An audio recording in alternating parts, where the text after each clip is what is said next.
করতেছি, কারণ কি বাস থেকে বেরোইছি, রাস্তার মধ্যে স্লিপ কাটছি, তো ডক্টরের কাছে যাচ্ছি। মানে আমার বছরটা শেষ। এই আসছে, আমার সাইড করে যাও, সন্ধ্যার টাইম। তো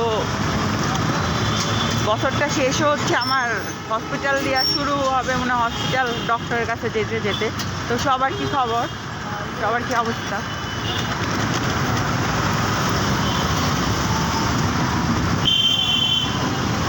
আমি মনে করছি আজকে রাস্তায় এই জায়গায় জ্যাম হবে, দেখি না জ্যাম নাই।